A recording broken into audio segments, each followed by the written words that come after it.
우리 시간 같이 기도하며 우리 주님 앞에 함께 나아가기 원합니다. 우리 같이 한번 기도하실 때 주님 불러주셔서 감사합니다. 주님 예배하는 이 자리에 주님 우리와 함께하여 주옵소서. 주님 저 왔습니다. 주님 만나길 소망하며 왔습니다. 주님과 더 깊은 대화 나누고 더 깊은 교제 나누기 원합니다. 주님 이 시간 이 자리에 임재하여 주시고 우리 예배를 받아 주옵소서. 우리 그 마음으로 우리 주님 앞에 우리의 마음을 올려드리며 주님 우리 가운데 임재하여 주실 것을 간절히 구하며 같이 한번 기도하기 원합니다. 기도하겠습니다. 주님 감사합니다. 예, 주님 우리를 불러주신 주님을 찬양합니다. 주님 예배하는 이 자리에 아버지 우리 함께 주님 마음 가지고 나아가게 하여 주심을 감사합니다. 주여 우리 이 시간 주님 예배할 때 주여 우리 예배 가운데에 오직 주님의 성령을 부어주시고 주님 우리 가운데 임재하여 주시옵시고 주여 우리의 마음을 받아 주시옵소서. 주여 우리 가운데에 역사하여 주시옵소서. 하나님과 함께 예배하는 우리 모든 성도들 꼭 주님 만나기 원합니다. 꼭 주님 만나기 원합니다. 꼭 주님 만나기 원합니다. 주님 우리 가운데 임재하여 주옵소서. 역사하여 주시옵소서. 주님 우리의 마음은 활짝 열어 주시옵소서. 주님만 예배하기 원합니다. 주님께만 오직 주님께만 영광된 예배되기 원합니다. 주여 마음 다하여 기도하며 찬송할 때에 주여 우리의 마음이 오직 성령 안에 하나로 오직 성령 안에 하나로 오직 성령 안에 하나로 묶여져서 주님께 함께 나아가는 하나님 그런 정말 주님의 그 마음을 가진 공동체가 될 수 있도록 주님 인도하여 주시옵소서. 주님 기름 부어 주시옵소서. 각 심령들 가운데 주님 기름 부어 주시옵소서. 주님 우리와 함께하여 주심을 찬송합니다. 감사합니다. 여호와는 나의 힘과 나의 방패이시니 내 마음이 그를 의지하여 도움을 얻었도다. 그러므로 내 마음이 크게 기뻐하며 내 노래로 그를 찬송하리로다. 아멘. 죄인들을 불러 구속의 기쁨을 주시고 천국에 갈 자격을 주신 하나님 아버지, 독생자 보혈의 능력으로 지난 한 주간에도 승리하게 하시고 거룩한 주님의 날 성전으로 인도하사 예배하게 하심을 감사드립니다.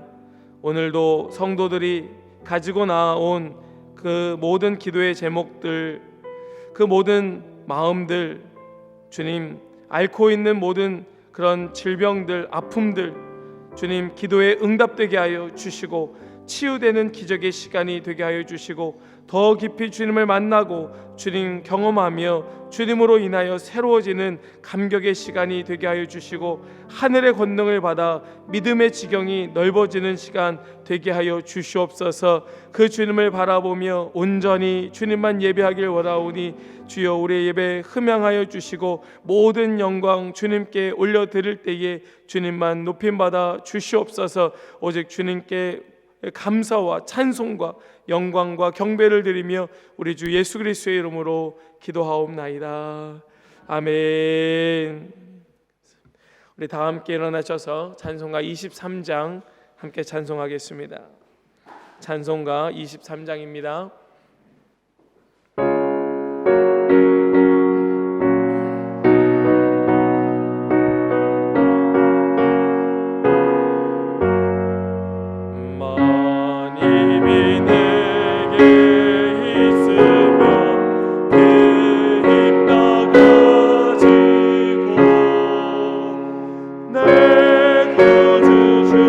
주시는 종을 늘 찬송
천지하사 천지를 만드신 하나님 아버지를 내가 믿사오며 그 외아들 우리 주 예수 그리스도를 믿사오니 이는 성령으로 잉태하사 동정녀 마리아에게 나시고 본디오 빌라도에게 고난을 받으사 십자가에 못 박혀 죽으시고 장사한 지 사흘 만에 죽은 자 가운데서 다시 살아나시며 하늘에 오르사 전능하신 하나님 우편에 앉아 계시다가 저리로서 산 자와 죽은 자를 심판하러 오시리라. 성령을 믿사오며 거룩한 공회와 성도가 서로 교통하는 것과 죄를 사하여 주시는 것과 몸이 다시 사는 것과 영원히 사는 것을 믿사옵나이다. 아멘. 성시교독 교동문 45번입니다. 교동문 45번 시편 103편입니다. 우리 교동문 45번 우리 성시교독 하겠습니다. 내 영혼아 여호와를 송축하라.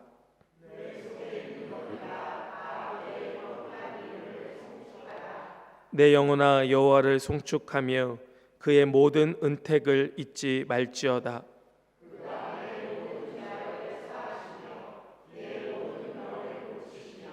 내 생명을 파멸해서 속량하시고 인자와 긍휼로 관을 씌우시며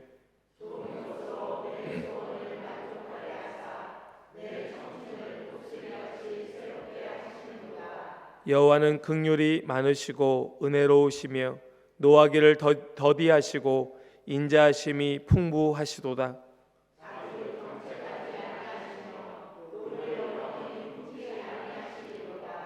우리의 죄를 따라 우리를 처벌하지는 아니하시며 우리의 죄악을 따라 우리에게 그대로 갚지는 아니하셨으니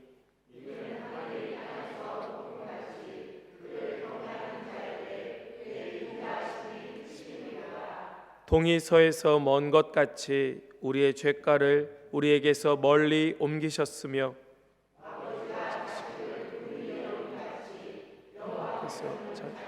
경외하는 자를 긍휼히 이는 그가 우리의 체질을 아시며 우리가 단지 먼지뿐임을 기억하심이로다. 아멘.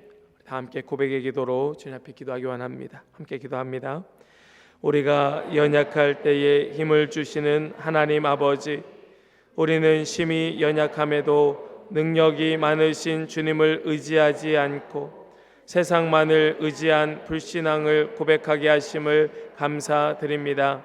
지난 한 주간에도 세상에서 살면서 하늘의 뜬구름과 같은 돈에 의지하였으며 잠시 후에는 쇠약해질 우리의 육신을 의지하였음을 고백합니다.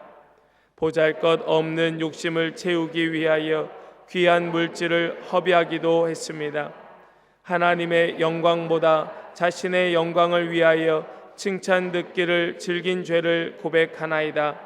주님을 믿음으로 말미암아 의롭다고 인정받았으나 별로 착한 행위를 하지 않고도 세상 사람들에게 의인이란 말을 듣고자 했던 과오를 용서하여 주옵소서. 이제 저희도 주님께서 긍휼을 베풀어 구원하심과 같이 주의 사랑을 베풀며 살 것을 다짐합니다. 주의 사랑을 마음에만 담고 사는 자가 아니라 나누어 주고 희생하면서 행동으로 실천하는 자가 되겠습니다.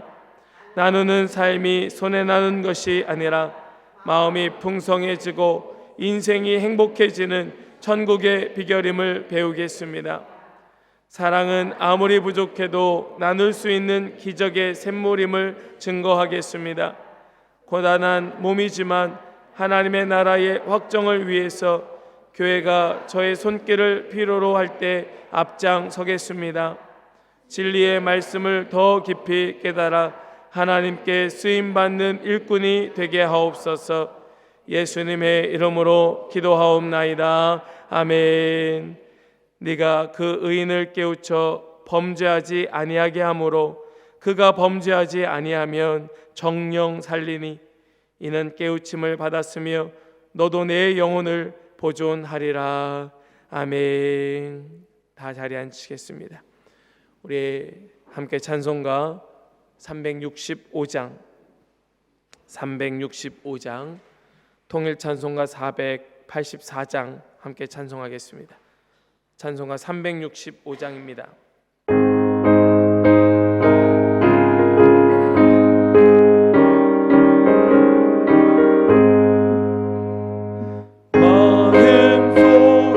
근심 있는 사람 주 예수 앞에 아뢰어라.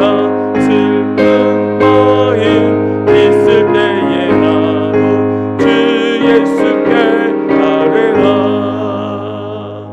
주 예수 앞에 아뢰어라. 주님의 진군이 무엇이나 근심하지 말고 주 예수께 아뢰라. 눈물 나며 깊은 한숨 쉴 때 주 예수 앞에 아뢰어라. 은밀한 죄 내게 있더라. 주 예수께 아뢰라. 주 예수 앞에 아뢰어라. 주의 진군이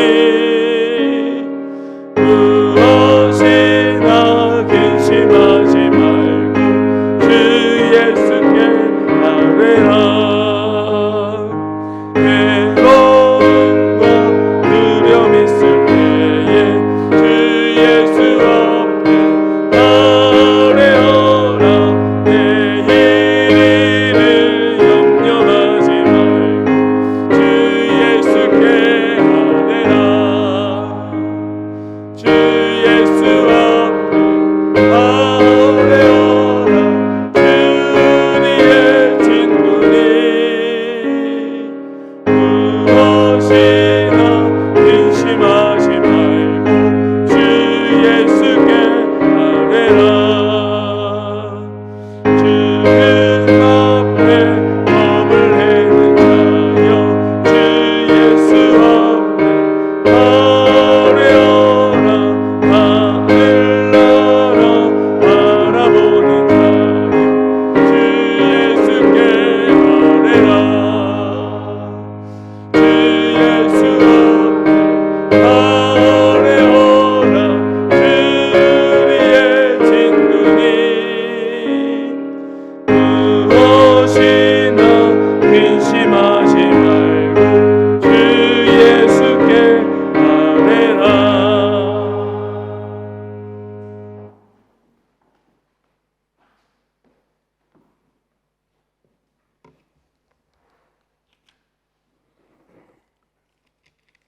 다 함께 기도드리겠습니다.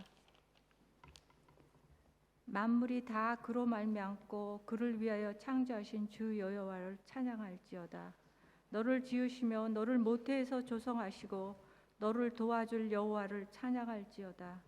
만군의 여호와이신 우리 하나님께 찬양과 경배드립니다. 찬양받기를 기뻐하시는 하나님 아버지, 이 시간에 우리를 이곳에 모여 예배 드릴 수 있게 하신 감사합니다. 아버지, 우리가 나의 주 나의 하나님이라고 매번 고백하며 살고 있으나 진정 주님의 자리에 모시지 못했음을 고백합니다. 이런저런 상황 속에서 우리 생각대로 행동하고 우리 뜻대로 말하며 살았습니다. 또한 열방 여러 곳에서는 코로나로, 재난으로, 굶주림으로, 또한 기독교 박해로 고난받는 사람들의 고통을 위하여 우리는 애통한 마음으로 갖지 못하였습니다. 자신만을 생각하며 자신이 주인 되어 산 죄를 용서하여 주시옵소서. 아버지, 권여진 목사님에게 성령의 기름 부음을 허락하시어서 아버지의 뜻에 따라 말씀을 전할 수 있도록 허락하시옵고, 말씀 듣는 우리에게는 성령의 인도하심으로 듣고 말씀에 순종할 수 있는 믿음을 허락해 주셔서 사는 날 동안 순종과 부활의 신약을 품을 수 있는 마음을 주시옵소서. 세상을 향해 파수꾼이 될 수 있는 모든 한빛의 교우들이 될 수 있도록 도와주시옵소서. 하나님 아버지, 한빛 교회의 가정가정마다 주님의 손길을 만져주시옵소서. 아픈 사람에게는 아픈 곳에 안수하여 주시옵고, 세상이 상처받은 사람에게는 함께하여 주셔서 안아주시옵소서. 경제적으로 공고를 당하는 자에게는 부를 허락하시옵고, 영적 갈구를 느끼는 자에게는 성령님의 인도하심으로 찾아주시옵소서. 우리의 연약함을 아시는 아버지 하나님, 저희를 각기 다른 모양으로 위로해 주시옵소서. 주님의 평안을 간절히 구합니다. 또한 한빛의 청년부, 청소년부, 유년부, 아직 적은 수의 아름다운 모습들이 아버지를 예배하고 있습니다. 아버지 성령님의 인도하심으로 이들을 도와주시옵소서. 약하고 악하고 험난한 세상 가운데서 살고 있는 다음 세대들이 하나님의 말씀과 성령님의 보호하심으로 세상에 물들지 않고 세상을 맞설 수 있는 그런 믿음의 용사로서 길러 주시옵소서. 또한 그들이 인격적인 주님과의 만남 속에서 하나님 아버지를 신뢰하는 믿음을 허락하여 주실 줄 믿사옵니다.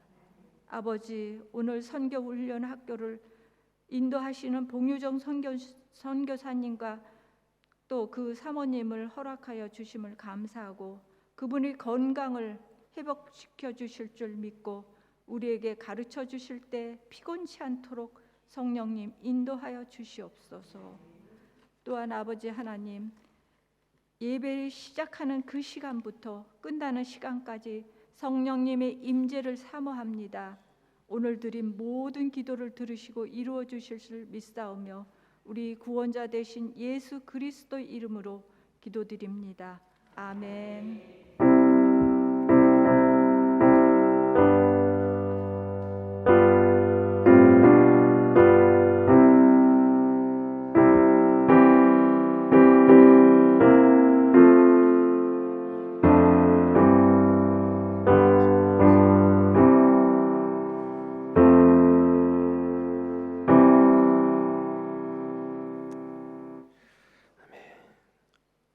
오늘 우리에게 주시는 하나님의 말씀, 출애굽기 12장입니다. 출애굽기 12장 21절부터 28절까지의 말씀입니다.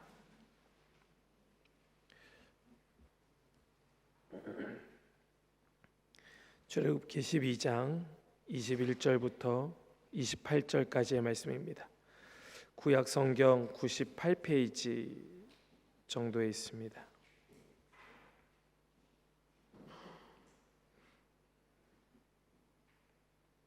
우리 찾으셨으면 한 절씩 교독하겠습니다. 모세가 이스라엘 모든 장로를 불러서 그들에게 이르되, 너희는 나가서 너희의 가족대로 어린 양을 택하고 유월절 양으로 어린 양을 택하여 유월절 양으로 잡고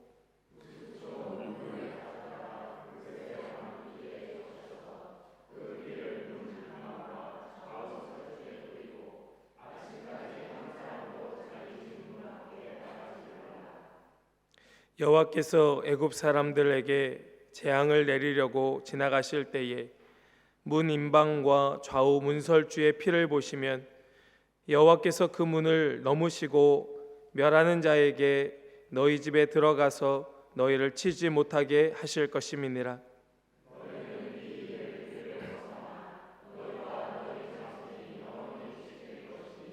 너희는 여호와께서 허락하신 대로 너희에게 주시는 땅에 이를 때에 이 예식을 지킬 것이라.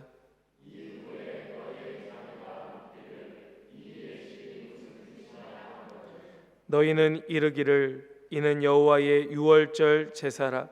여호와께서 애굽 사람에게 재앙을 내리실 때에 애굽에 있는 이스라엘 자손의 집을 넘으사 우리의 집을 구원하셨느니라 하라 하매 백성이 머리 숙여 경배하니라. 여호와께서 모세와 아론에게 명령하신 대로 행하니라. 아멘. 살아계신 하나님의 말씀입니다. 아멘. 1800년대 중반에 미국에서 유럽으로 가던 한 여객선이 침몰한 사건이 있었습니다. 금괴를 잔뜩 싣고 가고 있었기 때문에 일명 보물선이라고 불렸던 센트럴 아메리카호였습니다. 이 센트럴 아메리카호가 대서양에서 좌초되었는데 이 좌초되기 직전에 그 인근을 지나가던 영국의 이 군함에 발견이 되었습니다. 이 영국의 군함에서 그것을 발견하고 무전을 보냈어요. 지금 배가 상태가 별로 좋지 않아 보이니 그 배의 승객들을 우리 배로 옮기는 것이 좋겠다.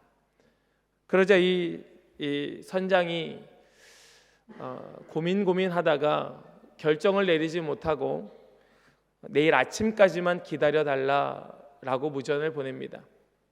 그리고 이 영국 함선의 함장이었던 그 제독이 그 다음날 아침에 본국으로 또 이렇게 무전을 보냅니다. 내가 아침까지 기다려 보았으나 결국 센트럴 아메리카호의 모습은 볼 수 없었다. 우린 이 사건에서 무엇을 보게 되는가 하면 그 한 사람의 지도자, 한 사람의 리더의 그 결정하지 못하는, 바른 판단을 내리지 못하는 그 모습, 그렇게 미적 결단하지 못하는 그 모습으로 인하여 얼마나 많은 사람들이 죽을 수 있는가 하는 것을 우리는 이 사건을 두고 깨닫게 됩니다. 500여 명의 승객 중에 400명이 넘는 승객이 죽는 아주 비참한 사고였습니다. 우리는 오늘 말씀 속에서, 오늘 본문 속에서 하나님께서 이스라엘을 구원하시기 위하여 한 지도자를 세우고 있음을 보게 됩니다. 그는 모세였지요. 하나님께서 이스라엘 백성들을 애굽 땅에서 구원해 내라고 명령하셨고 그를 보내려 하셨을 때에 모세는 그것을 여러 차례 거절합니다. 저는 못 갑니다. 저는 안 갑니다. 못 합니다. 그러나 하나님의 강권하심으로 형 아론과 함께 바로를 찾아갑니다. 그는 결국 하나님의 말씀, 하나님의 그 긴급한 무전에 이 모세는 반응하였습니다. 그러나 그가 찾아간 바로는 그렇지 않았습니다. 이 바로에게 하나님의 그 말씀대로 우리가 나가서 광야에서 예배하여야 하겠다라고 할 때에 바로는 그 요청을 끝까지 허락하지 아니하였습니다. 모세가 바로에게 이렇게 말해요. 이스라엘의 하나님 여호와께서 이렇게 말씀하시기를 내 백성을 보내라. 그러면 그들이 광야에서 내 앞에 절기를 지킬 것이다. 그러나 바로는 모세에게 내가 여호와를 알지 못한다. 여호와가 누구이기에 내가 너의 말을 들어야 하느냐라고 말합니다. 모세가 다시 한번 경고합니다. 출애굽기 5장 3절 말씀에 이렇게 말씀합니다. 히브리인의 하나님이 우리에게 나타나셨은즉 우리가 광야로 사흘길쯤 가서 우리 하나님 여호와께 제사를 드리려 하오니 가도록 허락하소서. 여호와께서 전염병이나 칼로 우리를 치실까 두려워하나이다. 이렇게 바로에게 말함에도 불구하고 바로는 모세와 아론아 너희가 어찌하여 백성의 노역을 쉬게 하려느냐, 가서 너희의 노역이나 하라 라고 말하며 결국 그 말씀을 거절하였습니다. 바로는 여러 번의 이 재앙 속에 고민해요. 이 말씀을 들어야 하나 말아야 하나, 백성을 보내야 하나 말아야 하나. 그는 미적 결단하지 못하고 우유부단한 태도를 보이다가 결국 그 백성을 파멸의 길로, 멸망의 길로 몰아놓고 말았습니다.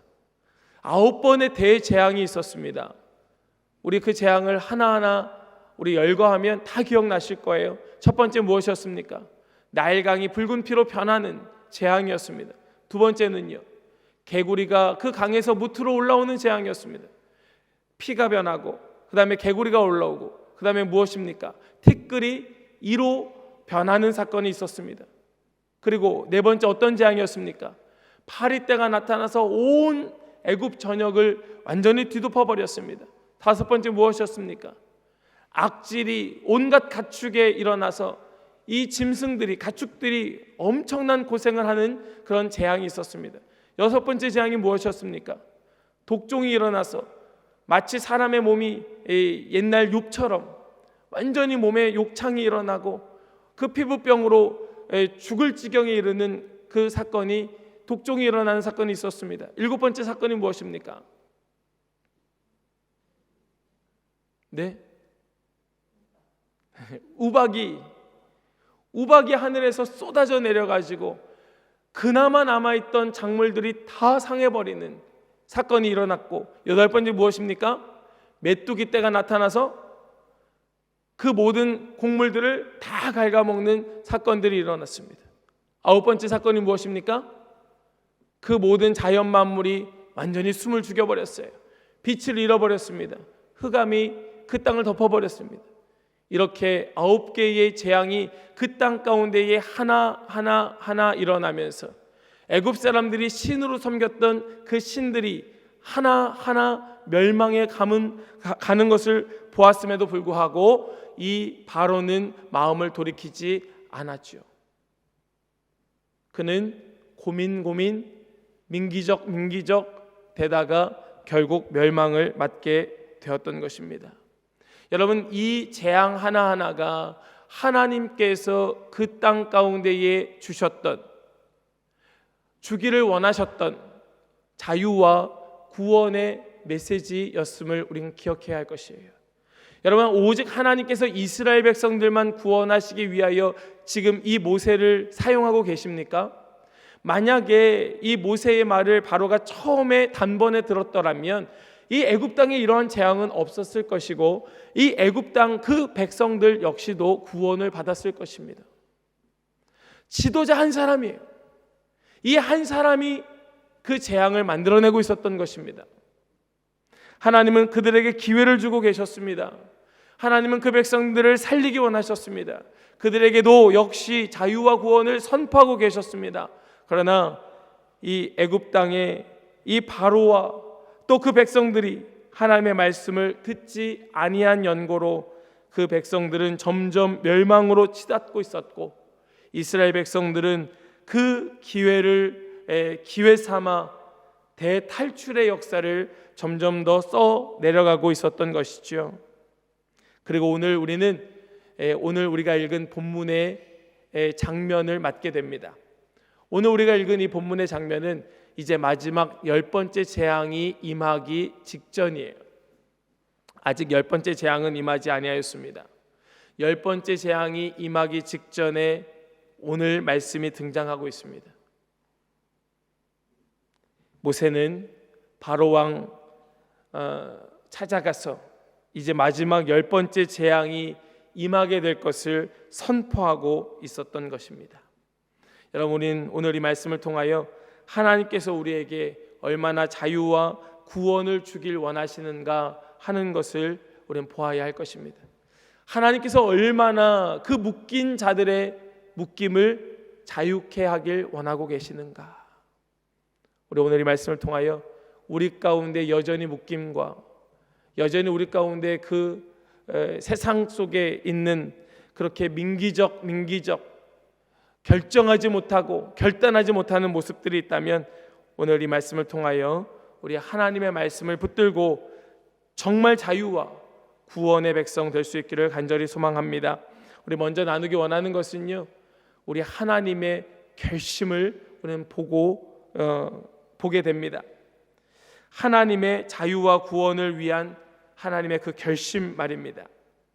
여러분, 하나님께서 바로와 그 애굽 백성들을 향하여 얼마나 오래 참으셨습니까? 이 9번의 재앙에 하나님은 참고 계셨던 것입니다. 여러분들은 얼마나 많이 참고 인내하십니까?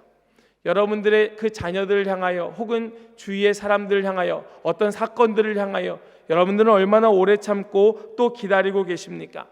하나님께서는 이 애굽 백성들을 오래 참고 기다리시는데 9번에 걸친 재앙 속에 하나님은 그들을 참고 인내하시며 기다리고 계셨던 것입니다. 애굽 사람들의 생명까지도 하나님은 사랑하셨던 것입니다. 그들이 회개하고 하나님께 돌아오기를 기다리고 계셨던 것이에요. 이것이 하나님의 기다림이었습니다.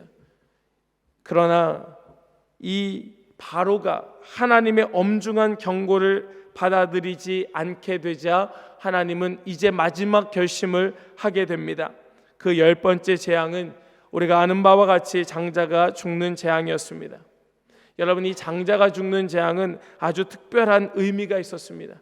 그 의미는 무엇인가 하면 이것은 신으로 추앙받고 있었던 바로 왕의 신성을 무너뜨리는 재앙이었습니다. 이 바로 왕은 생명을 주는 오시리스라고 하는 신과 태양신의 대리인으로 여겨지는 사람이 바로 왕이었습니다. 그래서 바로 왕의 임무는 신들의 은총을 유지하는 자였습니다. 그 자신이 신으로서 추앙받으면서 신들의 은총을 유지하여 이 나라 백성 민족을 잘 다스리는 것이 이 바로의 역할이었던 것이에요. 그리고 그 질서의 여신이었던 마트라고 하는 그 질서의 여신의 법을 그가 집행하는 역할을 바로가 하고 있었습니다. 그렇게 믿었던 것이에요. 그런데 이 바로가 자기의 아들의 죽음조차 막아낼 수 없었음을 증명하고 있었던 것입니다. 이것이 마지막 장자의 죽음의 사건이에요. 분명히 생명의 신의 대리인으로서 이 애굽 민족의 그 생명을 자기가 대리인으로서 관장하고 있었는데 자기 아들조차 살릴 수 없는 무능한 왕, 이것이 바로라는 것을 증명해 보여주고 있었던 것입니다. 이것이 마지막 이 10번째 재앙의 의미였어요. 지금 하나님께서는 그것을 결심하고 있었던 것입니다. 출애굽기 11장 1절과 2절의 말씀은 이렇게 말씀합니다. 우리 같이 한번 읽겠습니다. 함께요. 시작. 여호와께서 모세에게 이르시기를 내가 이제 한 가지 재앙을 바로와 애굽에 내린 후에야 그가 너희를 여기서 내보내리라. 그가 너희를 내보낼 때에는 여기서 반드시 다 쫓아내리니 백성에게 말하여 사람들에게 각기 이웃들에게 은금 패물을 구하게 하라 하시더니. 아멘. 아멘. 이제 마지막 10번째 재앙이 그 애굽 땅 전역에 임하고 난 후에 바로가 이스라엘 백성들 전부를 다 내쫓을 것인데 그때에 백성들에게 가서 은금 패물을 구하게 하라 라고 하나님 말씀하여 주시는 것이에요. 여러분, 이것이 무슨 뜻이겠습니까? 지금 이 이스라엘 백성들 또 그들이 믿는 하나님, 이 애굽 사람들에게 있어서는 지금까지는 원수 같은 사람들이지요. 왜 그렇습니까? 애굽 땅에 10가지의 재앙을 내리게 만든 장본인들이었기 때문에 그렇습니다. 이것이 9번 계속되는 동안에 애굽 사람들은 이스라엘 백성들 향하여 점점 더 분노의 수치를 올리고 있었습니다. 저 나쁜 놈들, 저놈들 때문이야, 저놈들 때문이야, 하나님 때문이야, 하나님 때문이야. 자꾸 계속해서 분노의 수치가 올라가고 있었는데 이 마지막 10번째 재앙이 임하고 나자 그들은 어떻게 그 마음이 변하게 되었는가 하면 이제는 저들을 미워하면 안 되는구나. 이제는 저들을 원망하면 안 되는구나. 저들은 정말 신이구나. 이것을 철저하게 그들이 깨닫고 그들을 향하여 나쁜 감정, 나쁜 마음을 품지 못하고 마치 그들이 진짜 살아있는 신인 것처럼 그들이 요구하는 모든 것을 들어줄 수밖에 없는, 그래서 그들을 두려워하는, 그들을 경외하는 마음을 갖는 그 상태로 변화되게 될 것을 지금 말씀은 가르쳐주고 있었던 것이에요. 그리고 또한 이 말씀은 뭘 보여주는가? 바로가 틀렸구나. 바로는 안 되는구나. 우리가 그렇게 믿었던 바로, 우리가 신으로 추앙했던 저 바로가 아니라 이스라엘의 저 백성들, 이스라엘의 그 하나님이구나 라는 것을 알게 되는 과정이 바로 이 열 번째 재앙이 임하고 난 후에 일어나게 되는 애굽 백성들의 모습이라는 것입니다. 애굽 땅에서 바로와 그 신하들 또 그 백성들이 이 사람 모세, 그를 아주 위대한 그런 신과 같은 인물로 여기게 하셨다는 말씀이에요. 그리고 모세가 이제 바로에게 가서 최후 통첩을 하게 됩니다. 우리 11장 5절에서 8절까지의 말씀을 한 절씩 교독하겠습니다. 제가 먼저 읽겠습니다. 애굽 땅에 있는 모든 처음 난 것은 왕 위에 앉아 있는 바로의 장자로부터 맷돌 뒤에 있는 몸종의 장자와 모든 가축의 처음 난 것까지 죽으리니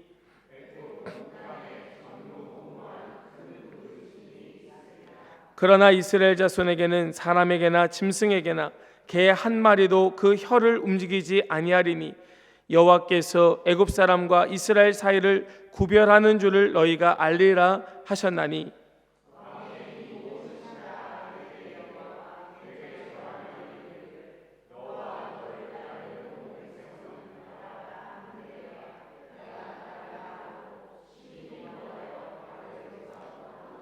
아멘, 아멘. 심히 노하여 바로에게서 나오니라.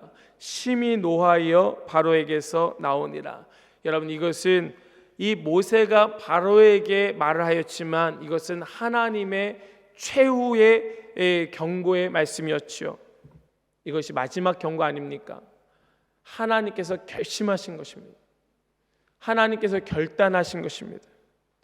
하나님께서 그 백성 이스라엘의 자유와 구원을 주시기 위하여 마지막 결심을 하고 계셨던 것입니다.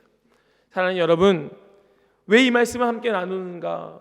왜 우리가 이 말씀을 이렇게 함께 나누며 왜 우리가 이 하나님을 알아야 하는가? 하나님께서 우리에게 역시 지금 이 마지막 결심으로 말씀하고 계시는 것은 아닌가 하는 마음 때문에 그렇습니다.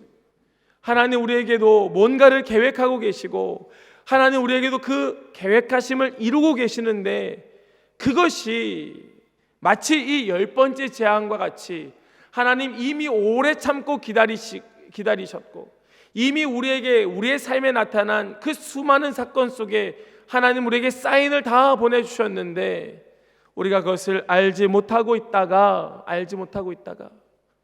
이 최후 통첩의 경고의 메시지를 듣고 있는 것은 아닌가 하는 마음 때문에 그렇습니다.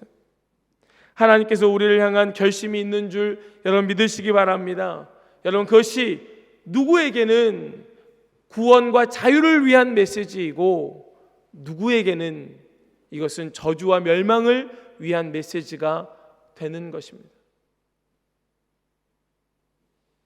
여러분 그러면 하나님께서 주시는 자유와 구원의 대상이 되는 자들은 누구일까요? 여러분 대상은 누구입니까? 대상이 누구입니까? 이스라엘 백성. 그러나 그것은 엄밀히 말하면 틀렸습니다. 여러분 우리가 성경을 보면 이 출애굽한 백성들 중에서는 애굽 사람들도 있었어요. 물론 그들이 나중에 많은 문제를 일으키는 자들이 되기도 하지만 출애굽한 구원의 백성들 가운데에는 애굽 사람들과 이방 사람들도 있었습니다. 그러니 이 구원과 자유의 대상이 되는 자들이 이스라엘 백성들이다라고 말하는 것은 맞지만 틀린 말이에요.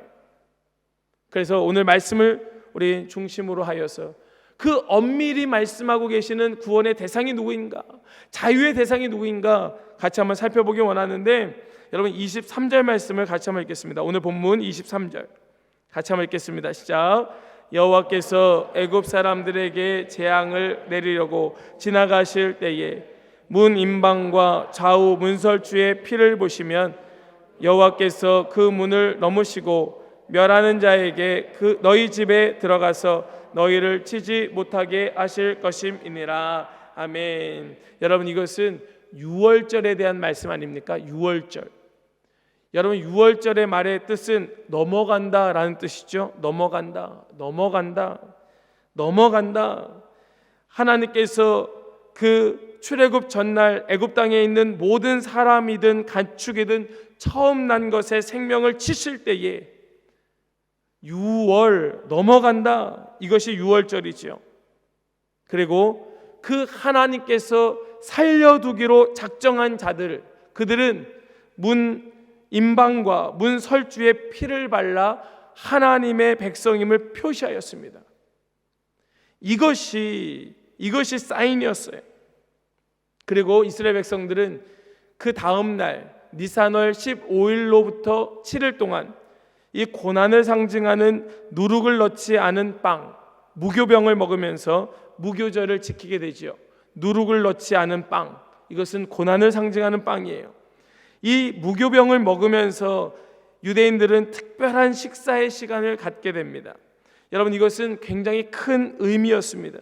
그들은 늘 그 의미를 되새기며 지금까지도 유대인들은 무교절을 지켜요. 무교병을 먹으면서 무교절을 지키는데, 여러분, 이 날이 얼마나 기쁜 날입니까? 우리가 다음 주일이 무슨 날이죠? 다음 주일이 광복절이죠. 광복절. 다음 주일이 광복절인데, 지금 이 이스라엘 민족에게 있어서 이 날은 광복절 아닙니까? 해방의 날. 얼마나 기쁘고 즐거운 날입니까? 그래서 이 날은 그들에게 있어서는 정말 축제의 날임에도 불구하고 이스라엘 백성들은 지금까지도 그 무교병, 누룩을 넣지 않은 맛없는 딱딱한 빵을 먹고 쓴 나물을 먹으면서 무교절을 지키고 있습니다. 아주 엄격하게 이 날을 지키고 있어요. 여러분, 유대인들이 보고 있는 어떤 민족 문학서 혹은 민족 묵상집이라고 불리우는 학가다라는 그런 묵상집이 있습니다. 이 학가다라고 하는 말은 묵상하는 방법을 말하기도 해요. 묵상하다라는 그런 뜻을 가진 단어인데, 이것은 묵상집을 말하기도 합니다. 이 학가다의 첫 문장에 뭐라고 나오는가 하면, 우리는 이집트에서 바로의 노예였다. 우리는 이집트에서 바로의 노예였다. 이것을 언제나 무교절이 되면 이 문장을 같이 읽으면서 묵상하게 됩니다. 학가다, 묵상하다. 뭘 묵상하는가? 이 백성들이 묵상하는 내용이 무엇인가? 하나님이 우리를 해방시켜 주셨어. 여러분, 이 해방시켜 주셨다는 말도 수동태로 써요. 우리가 해방되었어, 우리 해방되었어라고 말하지 않고 하나님께서 우리를 해방시켜 주셨어라고 이렇게 수동태로 이 문장을 쓰면서, 이 날이 분명히 축제일임에도 불구하고 그들은 무교병과 쓴 나물을 먹으면서 무엇을 묵상하는가? 우리는 이집트의 바로의 노예였어. 우린 노예였어. 여러분, 세상 어느 나라가 그 독립기념일에 이렇게 자신들의 쓴 역사를 묵상하는 나라가 어디 있습니까? 자신들이 애굽에서 바로의 노예였다는 사실을 묵상하는 나라가 어디에 있습니까? 그것도 독립기념일에, 광복절에. 여러분, 이것은 어떻게 보면 패배의 역사고 치욕의 역사입니다. 자신들이 노예였다는 사실은 어떻게든 감추어두고 싶은 역사입니다. 그럼에도 불구하고 이스라엘 백성들은 자신들의 해방이 하나님께로부터 온 것임을 인정하고 있습니다. 사람들의 힘의 한계를 받아들이는 것, 사람의 힘의 한계를 인정하는 것, 이것이 그들을 살아남게 하였던 그 비결이 되었다고 고백하고 있습니다. 이스라엘 백성들은 스스로 우리가 지금까지 살아남을 수 있었던 방법, 우리가 지금까지 이 명맥을 유지할 수 있었던 이유는 우리가 이집트에 노예되었던 자라는 사실을 계속해서 묵상하고 있었기 때문이라고 말하고 있는 것입니다. 이것이 놀라워요. 이것이 이 전 세계 다른 민족과 다른 점입니다. 우리는 어떻게든 우리가 얼마나 잘났는지, 우리가 얼마나 우월한지, 우리가 얼마나 뛰어난 민족인지 우리는 스스로 계속해서 그것을 내세우며 증명하려고 하죠. 우리가 얼마나 위대한 민족인지, 그리고 우리가 정말 가리고 싶었던 역사들은 하나도 이야기하려 하지 않습니다. 그러나 이스라엘 민족은 반대라는 거예요. 그들은 끊임없이 자신들이 이집트의 노예였다는 사실을, 그것을 드러내고 묵상하면서 자신들의 힘의 한계를 인정하고 받아들이는 것으로 자신들의 살아남게 된 비결을 삼고 있습니다. 사람들은 고귀한 태생이길 바래요.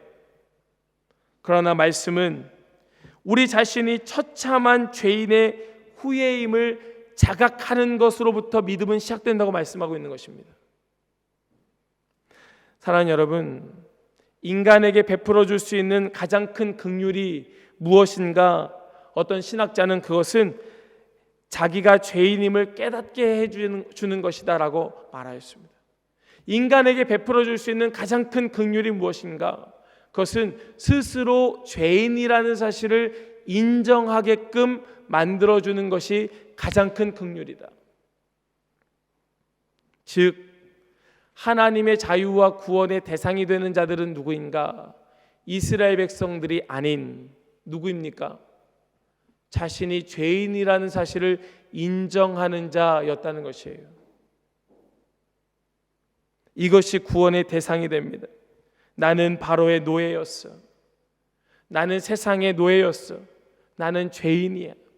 나는 여전히 죄 가운데 살고 있지. 나는 여전히 그 죄가 내 안에 엄습해 올 때 나는 그것과 싸워 이길 만한 힘이 없지. 이것을 인정하는 그 힘의 한계를 받아들이는 태도가 그 패배 가운데에서도 살아남게 한다는 것입니다. 이것이 비결이라고 말씀하고 있습니다. 이스라엘 백성들이 구원받은 것이 아니라 이렇게 자신들이 죄인이라는 사실을 인정하고 하나님께서 말씀을 주실 때에 말씀에 순종하여 피를 바른 자가 구원의 대상이 되었다는 것입니다.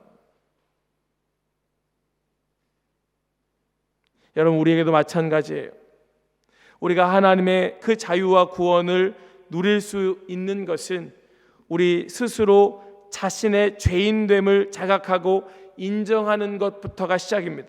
매일 매순간 자신의 죄인됨을 인정하지 않는다면 우리는 하나님을 결코 만날 수 없습니다. 그러나 우리 자신의 죄인됨을 인정할 때에 우리는 온전한 예배자로 설 수 있는 것입니다. 하나님과 그 예배의 자리에서 만날 수 있는 것입니다. 이러한 자만이 하나님의 구원의 대상이 되어 주님의 긍휼을 입을 수 있게 되는 것입니다. 하나님의 음성을 들을 수 있게 되고 하나님의 그 구원에 순종할 수 있게 되는 것입니다. 여러분, 이것이 유일한 그 대상이 되는 것이에요. 하나님의 구원의 대상은 자신이 죄인임을 인정하고 자각하여 그 죄에 회개함으로 순종하는 것이 유일한 대상이 됩니다. 다른 사람은 대상이 되지 않아요. 바로와 그 땅의 애굽 사람들, 그 피를 문설주와 문 임방에 바르지 않은 자들, 여러분, 그 사람들은 하나님의 말씀에 자신의 마음을 교만히 두었던 자들이었던 것입니다. 그 사람들이 지금도 여전히 구원과 자유의 대상이 되는 것입니다. 그러므로 우리는 매 순간, 매일 매 순간 우리 자신을 그 죄인으로 인정하고 회개하는 그런 역사가 있어야 할 줄로 믿으시기 바랍니다. 여러분, 그러면 그 구원의 방법은 무엇입니까? 이 자유와 구원의 하나님을 정말 경험할 수 있는 방법이 무엇입니까? 우리 오늘 본문 21절과 22절 말씀 같이 한번 읽겠습니다. 함께요. 시작. 모세가 이스라엘 모든 장로를 불러서 그들에게 이르되 너희는 나가서 너희의 가족대로 어린 양을 택하여 유월절 양으로 잡고 우슬초 묶음을 가져다가 그릇에 담은 피에 적셔서 그 피를 물 임방과 좌우 설주에 뿌리고 아침까지 한 사람도 자기 집 문 밖에 나가지 말라. 아멘. 여러분, 자유와 구원의 방법은 여기 이 말씀에 잘 나타나 있습니다. 그런데 이 말씀을 받은 자가 누구입니까? 이스라엘의 장로들이었습니다. 모든 장로들, 모세가 그 이스라엘의 모든 장로들을 불러다가 그 말씀을 전하고 있어요. 그렇게 말씀을 전할 때에 가장 먼저 눈에 띄는 것이 무엇인가 하면 가족대로 어린 양을 택하여 라는 말씀이 눈에 띕니다. 가족대로, 가족 수에 맞게. 무슨 말입니까? 그 가족 가운데에 제외되는 사람이 없도록 하라. 아무리 개인주의가 판치고 아무리 세상이 변하였다 할지라도 믿는 자에게 있어서 이 가족 구원의 문제는 남의 문제가 아닙니다. 가족의 수대로 양을 잡아라. 너희 가족에 그 구원에 제외되는 사람이 없도록 하라. 그리고 누구도 그 집에서 나가지 못하게 하라. 그 구원의 방주가 되는 그 집에서 나가지 않도록 하라.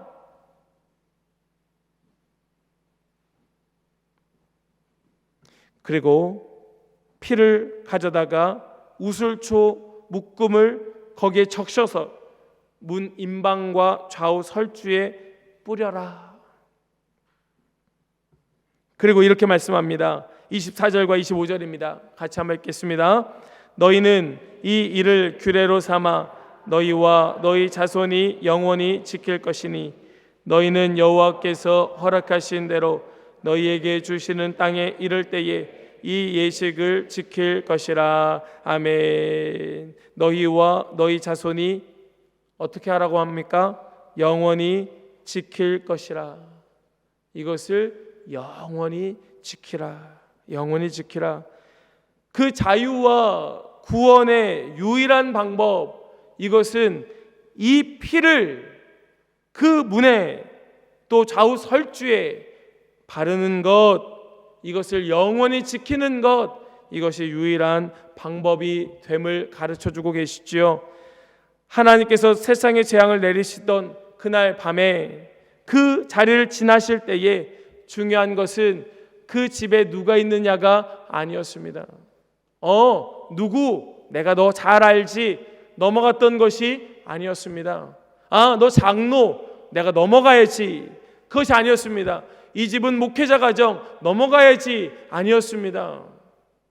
이 집은 이스라엘 백성의 집 넘어가야지. 아니었습니다. 이 집은 애굽 사람의 집이니까 들어가야지. 아니었습니다.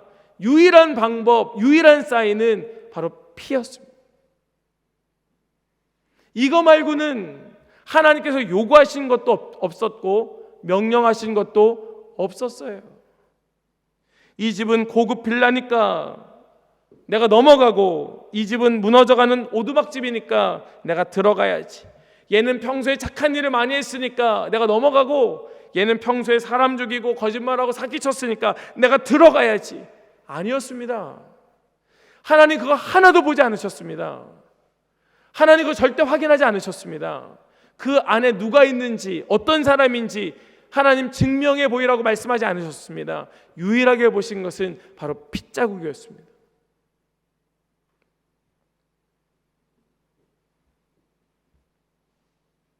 그러니 설령 그 사람이 그 구원과 자유의 대상이 되었다 할지라도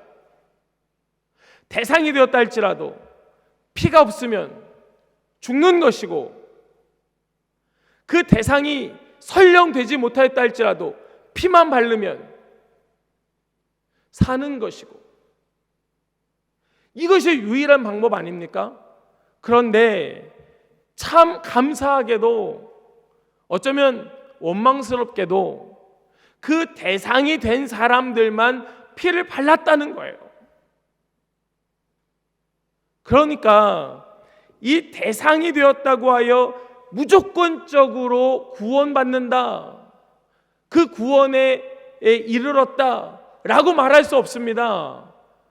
그런데 그 대상이 되었던 자들이 피를 발랐다는 거예요.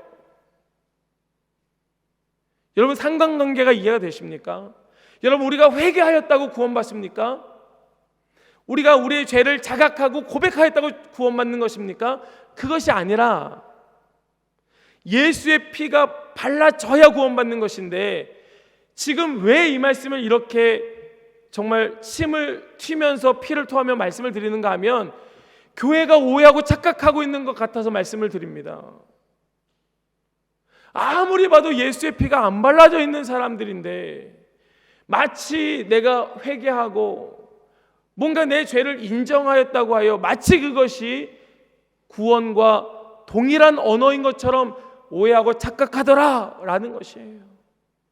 남들 회개할 때 그 자리에 같이 있었다고 해서, 남들 예배할 때 그 자리에 함께 있었다고 하여 마치 스스로 구원받은 것처럼 착각하더라 이겁니다. 수많은 사람들이 그렇게 착각 속에 지옥에 가더라는 거예요. 오죽하면 어떤 이단이 나왔는가 하면 구원 지옥에 가는 크리스천이라는 말을 주장하는 그런 이단들도 있어요. 여러분, 지옥 가는 크리스천이 어디 있습니까? 여러분, 그 말이 됩니까? 어떻게 지옥에 가는 크리스천이 있을 수 있습니까? 그 사람은 크리스천이 아니었던 것이죠. 그저 크리스천이라고 착각하고 오해했었던 것이에요. 자기가 열심히 교회 생활하니까, 열심히 교회 생활하고 열심히 그 모든 자리에 함께 있었으니까 스스로 나는 그리스도인이라고 착각했던 것입니다. 전혀 예수의 피가 없는데. 하나님께서 하신 이 말씀을 기억하십시오. 하나님께서는 절대 다른 것 보지 않으셨습니다. 오직 그 피만 보고 결정하셨어요. 그런데 그 피를 바른 자가 누구인가? 바로 그 구원의 대상이 되었던 회개하는 자 중에서만 피를 발랐다는 거예요. 그러니 우리에게 이 회개라고 하는, 죄를 인정한다고 하는 것이 얼마나 중요한 일입니까? 회개하지 않고서는 피를 바를 수가 없으니까 회개하는 일은 너무너무 우리에게 중요한 것입니다. 순서예요.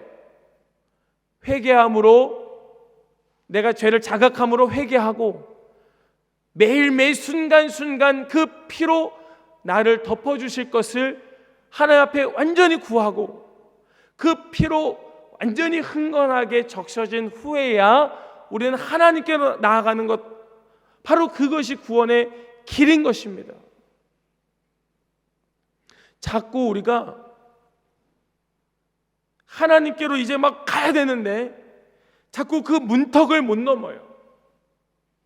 예수 십자가 그 뒤로 넘어가질 못합니다. 자꾸 그 예수 십자가 앞에서 머물러 있습니다.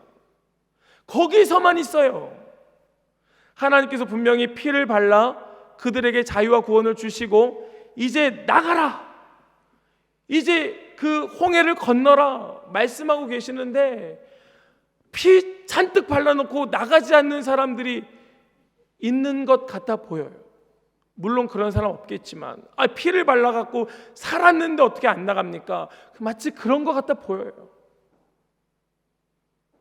우린 잘 모르니까, 그분이 정말 피를 발랐는지 안 발랐는지 모르니까. 근데 분명 그 삶을 보면, 혹은 그분이 하는 말씀이나 행동을 보면 피를 바른 것 같아 보여요. 그런데 더 이상 나가지 않습니다. 그 문 밖으로 나가지 않아요. 홍해를 건너지 않습니다. 광야를 지나가지 않습니다. 그 약속한 가나안 복지로 들어가야 되는데 안 들어가는 거예요. 그건 오늘 본문에서 벗어난 좀 다른 이야기이긴 하니까 다시 본문으로 돌아와서요. 이것을 영원히 지킬 것이라 말씀합니다. 영원히 지킬 것이라. 영원이라는 말이 무슨 뜻입니까? 예나 지금이나 라는 말입니다. 영원이라는 말의 의미는 옛날이나 지금이라는 말의 의미예요. 예나 지금이나 하나님의 구원의 유일한 방법은 피입니다. 이거 말고는 방법이 예나 지금이나 없어요. 그러니까 여러분, 지금 자신을 잘 살펴보셔야 됩니다. 지금 내 삶에 예수의 피가 내 삶을 타고 흘러 이 땅을 적시고 있는가? 내 몸에 흥건하게, 그러니까 우리를 짜면 예수의 피가 막 흘러야 되는 것입니다. 제가 농담처럼 하는 말인데, 여러분들은 헌혈해 보셨습니까? 혹은 수혈을 해 보셨습니까? 저는 이랬으면 좋겠어요.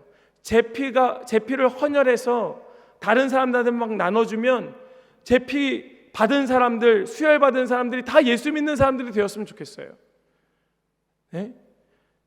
제 피가 완전히 예수의 피로 완전히 뒤바뀌어 가지고요, 제가 헌혈해서 제 피를 받은 사람들이 다 예수님을 믿는 사람들로 바뀌었으면 좋겠습니다 라는 마음을 가지고 있어요. 이건 농담이에요. 이걸 진심으로 받아들였던 이단들이 있었습니다.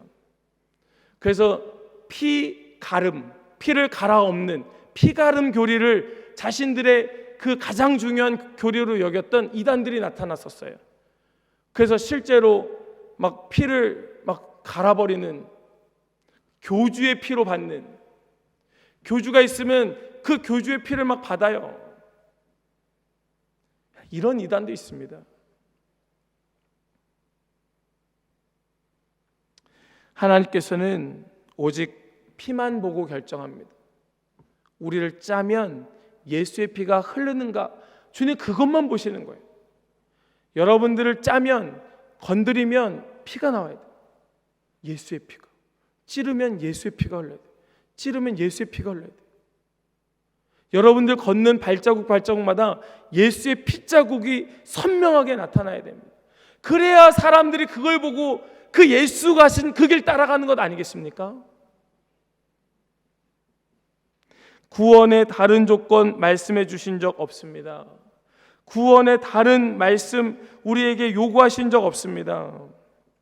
그리고 그 이후에 이스라엘 자손들이 왜 이 예식을 합니까? 왜 이것이 우리의 유일한 구원의 방법이 됩니까? 라고 묻거들랑 이렇게 대답해 주어라 라고 말씀해 주세요. 27절 말씀입니다. 같이 한번 읽겠습니다. 27절 함께요. 너희는 이르기를 이는 여호와의 유월절 제사라. 여호와께서 애굽 사람에게 재앙을 내리실 때에 애굽에 있는 이스라엘 자손의 집을 넘으사 우리의 집을 구원하셨느니라 하라 하매 백성이 머리 숙여 경배하니라. 아멘. 아멘. 우리 하나님 변함없이 신실하신 하나님인 줄 믿습니다. 그 변함없이 신실하신 하나님께서 우리 모든 믿는 자 대대손손 그 자손 만대에 이르기까지 그 자손들에게 가르쳐 지키게 하라 명하고 계신 것은 바로 이 사건이었습니다. 하나님께서 애굽 사람에게 재앙을 내리실 때에 애굽에 있는 이스라엘 자손, 이 말씀에 나오는 이스라엘 자손이라고 하는 것은 바로 구원의 대상이 되어 피를 바른 사람을 말합니다. 이것은 혈통적 이스라엘 자손을 말하는 것이 아닙니다. 구원의 대상이 되었던, 구원의 백성 되었던 이스라엘 자손을 말씀하는 것입니다. 이스라엘 자손의 집을 넘어서 우리의 집을 구원하셨느니라. 이것을 가르치라는 것입니다.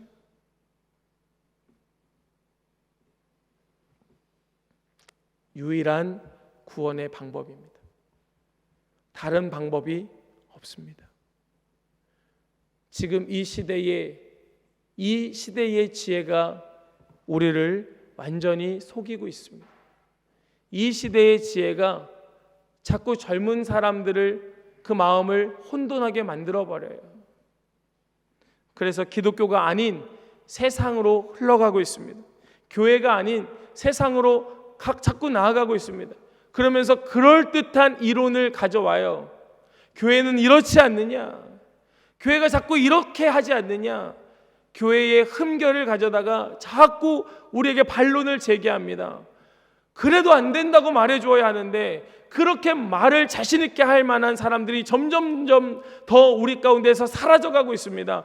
우리는 우리의 삶과 상관없이 우리의 입술은 바로 이 말씀을 전해야 하는 것입니다. 예수 피밖에 없어. 그래도 내가 아무리 모자라도 다른 것 없어. 내가 아무리 죄를 지어도 다른 것 없어. 교회가 아무리 망할 만큼 그런 정말 혐오스러운 일을 해도 예수 피밖에 방법이 없어 라고 말해주어야 하는데 그걸 안 해요. 그걸 하지 않습니다. 자꾸 이것이 하나님의 마음을 아프게 하는 것이에요. 그러니 다시 한번 하나님께서 이 시대를 바라보시면서 결심하게 하는 것이죠. 우리 하나님께서 이 시대를 보시면서 자꾸 결심하세요. 이제 때가 되었다. 하나님 막 일을 시작하시다가 믿는 사람들이 하나님 잠시만요. 하나님 잠깐만요. 자꾸 그 결렬된 곳을 막아서고 하나님 앞에 하나님 기도 응답해달라고 자꾸 부르짖으니까 하나님께서 자꾸 미루고 계셔요.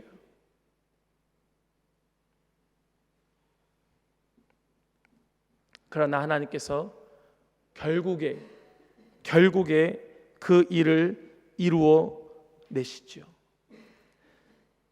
우리 28절 말씀을 같이 한번 읽겠습니다. 함께요. 시작.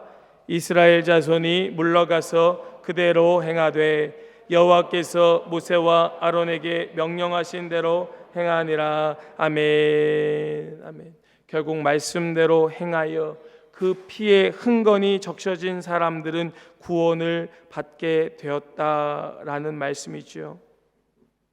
그 행위가 아닌 피로 말미암아 말입니다. 6월절 어린 양의 피가 이스라엘 백성들을 구원해 냈습니다. 히브리서 9장 14절 말씀을 보니까 이렇게 말씀합니다. 우리 마지막으로 같이 한번 읽겠습니다. 9장 14절 말씀 함께 읽겠습니다.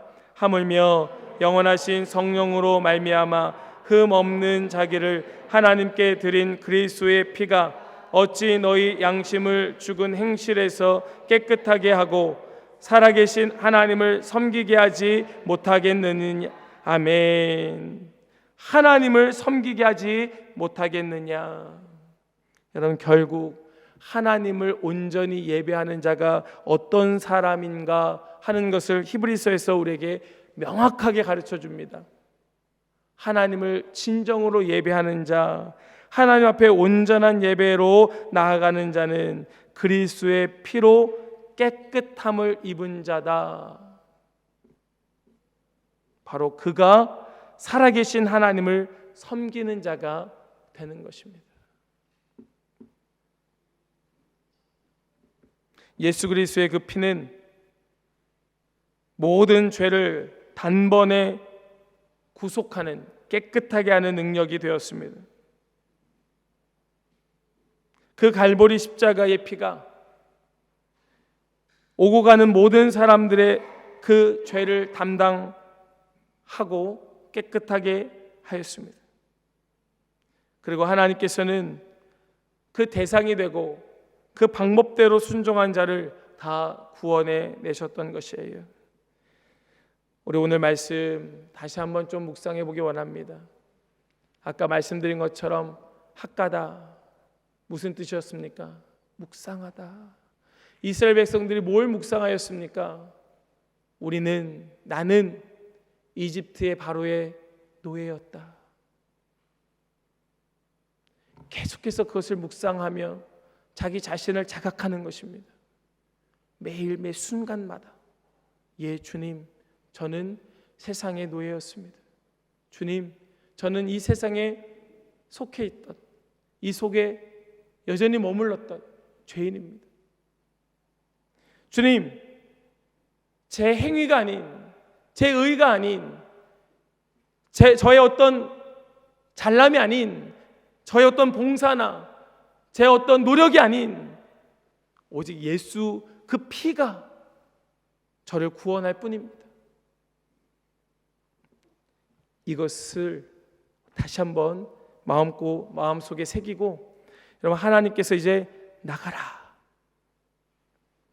이제 좀 나가라 말씀하실 때 정말 하나님 약속하신 땅을 향하여 나아가는, 그래야 하나님 살아계시고 역사하심을 경험하는 것 아닙니까?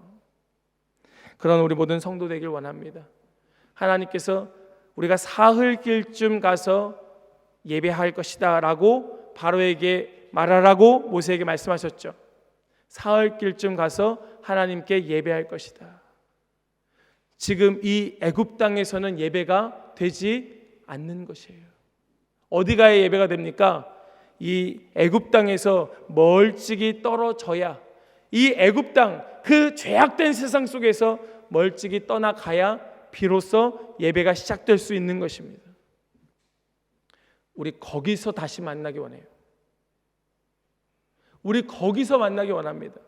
거기가 어디였습니까? 이스라엘 백성들에게 있어서 그 자리가 어디였습니까? 거기가 시내산이었던 거예요. 바로 그 자리에서 하나님께서 모세를 불러 말씀을 주시고 성막에 대하여 명령해 주셨던 것이고, 바로 그 자리에서 성막을 제작하고 거기에서 성막의 예배가 시작되었던 것입니다. 비로소 예배가 시작되었던 것은 그 자리였습니다. 우리 거기서 다시 만나기 원해요. 우리 이제 이렇게 기도했으면 좋겠습니다. 주님, 정말 주님의 뜻대로만 되기 원합니다. 진짜 주님의 뜻대로 행하기 원합니다.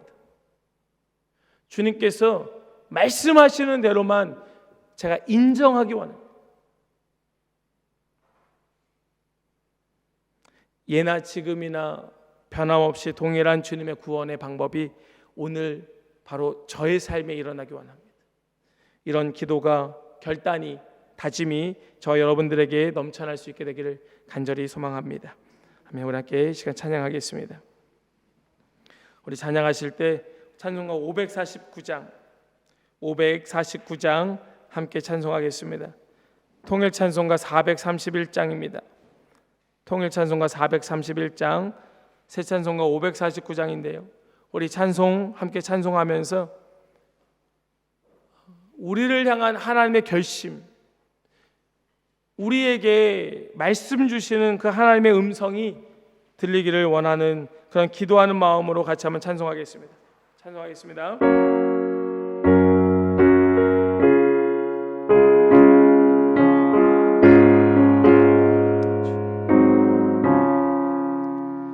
내 주여 뜻대로 행하시옵소서. 온 몸과 영혼을 다 주께 드리고 이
우리 같이 한번 기도하겠습니다. 우리 기도하실 때에 예 주님, 오직 우리를 사랑하사 계속해서 기회 주시고 그 10번의 기회까지 오도록 우리를 지키시고 보호하여 주신 주님, 우리가 그 기회 설령 지금까지 놓치며 살았다 할지라도 주여 이제는 놓치지 않게 하여 주시옵소서. 주님 이제 결심하시고 그 결심한 그 일을 우리에게 행하실 것인데 주여 그 일에서 우리 예외되지 않도록 주님 그 말씀 가운데 이제는 결단하고 순종케 하여 주옵소서.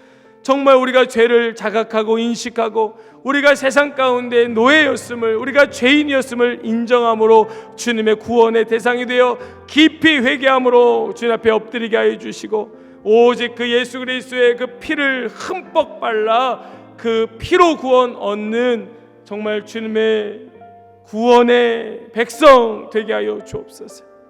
설령 우리가 구원의 백성 되었다 할지라도 혹 우리 가운데에 이제 그 다음날 아침에 해가 밝아와서 주님 우리에게 나가라, 이제 나가라, 저 홍해를 건너라 말씀하시는데도 불구하고 여전히 그 자리에 머물러 있는 우리의 모습이 있다면 주님 용서하여 주시고 이제는 주님의 명령 따라 주님의 뜻대로 살든지 죽든지 이제는 전진해가는 그런 삶의 결단이 우리 가운데 있게 하여 주시고 우리 약속하신 그 자리에서 하나님 예배할 수 있도록, 하나님 높일 수 있도록 주님 우리를 이끌어 주옵소서. 기도할 수 있기를 원합니다.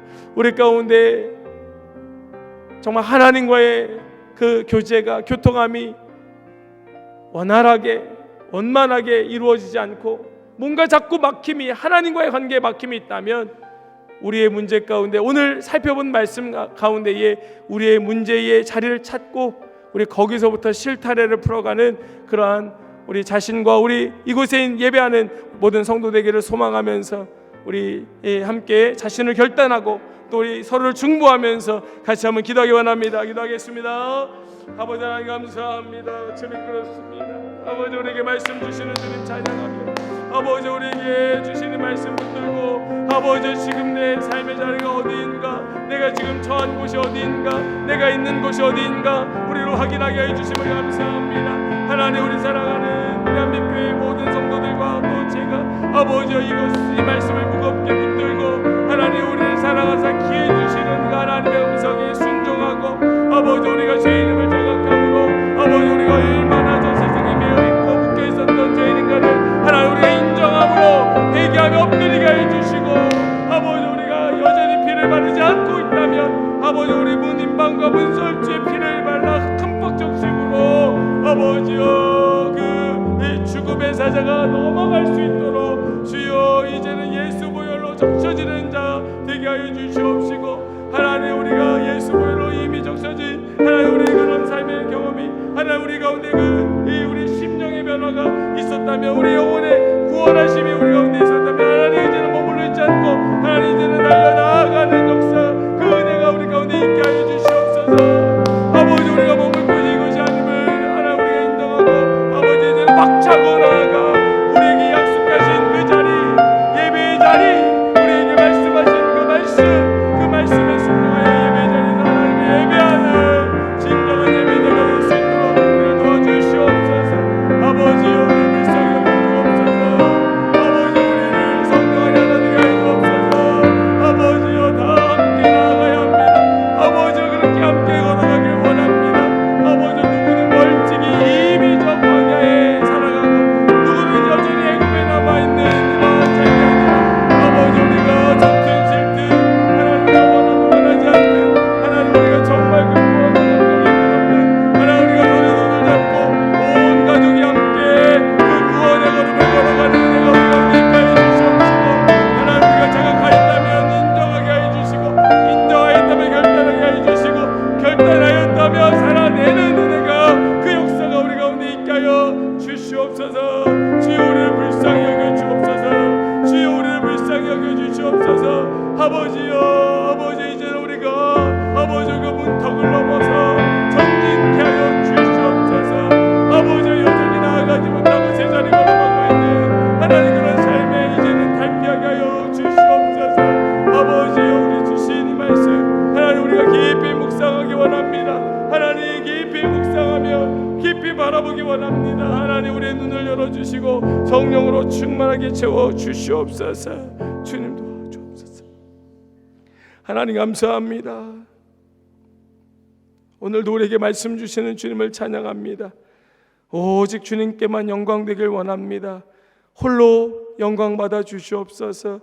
우리가 영원히 찬양하며 오직 주님만을 높여야 할 예배자들인데, 주님, 우리가 예배할 준비가 아직 되지 않은 것은 아닌가? 여전히 애굽 땅에 남아 머물러 있는 것은 아닌가? 그 피조차 바르지 못한 채, 자신의 죄를 인정하고 자각하지도 못한 채 살아가고 있는 것은 아닌가? 끝까지 참으시는 그 하나님을 더 참으시라 요구하고 있는 것은 아닌가?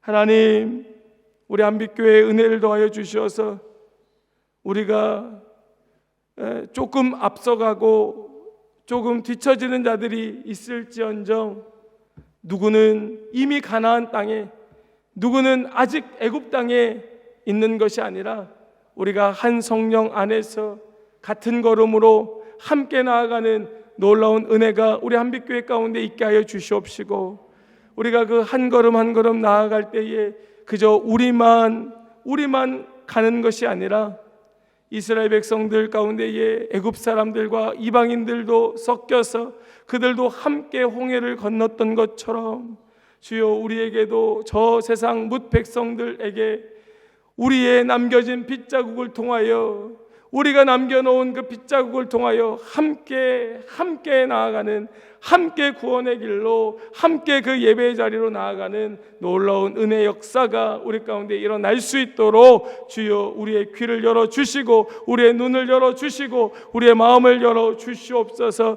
이제는 결단하고 주님 앞에 다짐하여 싸우니 그대로 살아갈 수 있도록 힘과 지혜와 능력과 권세를 더하여 주시고, 우리에게 주신 그 능력대로 싸워 승리할 수 있도록 인도하여 주시옵소서.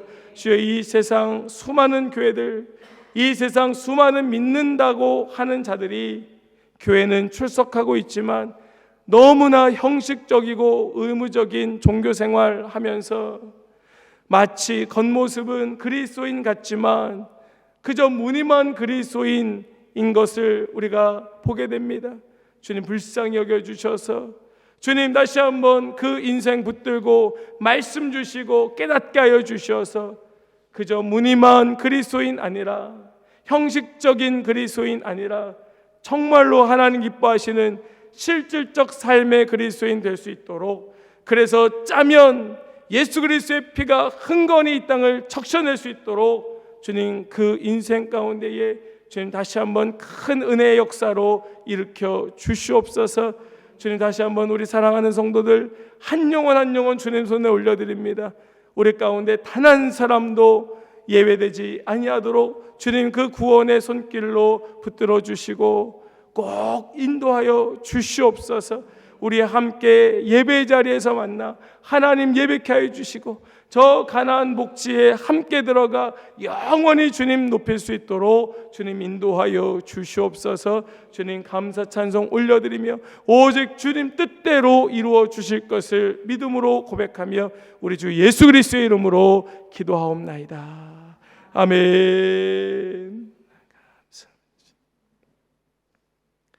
우리 다 함께 일어나셔서 찬송가 635장 함께 찬송하시며 우리 주 앞에 나가겠습니다.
인도하심으로 하나님의 눈동자처럼 지켜주시고 사랑으로 돌봐주시는 그 하나님의 그 크신 사랑과 험한 세상에서 구원하시기 위하여 십자가를 지시고 그 피를 쏟으신 예수 그리스도의 그 은혜와 어제나 오늘이나 늘 변함없이 뜨거운 그 힘과 능력으로 우리를 인도하여 주시는 성령의 역사가 말씀을 통하여 은혜를 받고 또 다짐하고 결단함으로 힘써 지키는 우리 모든 성도들 머리 위에와 각 가정과 또 모든 삶의 터전 위에와 우리 사랑하는 한빛교회와 이 땅의 모든 주님의 몸된 교회와 모든 믿는 자들 위에 이제로부터 영원토록 함께 하시기를 간절히 축원하옵나이다. 아멘.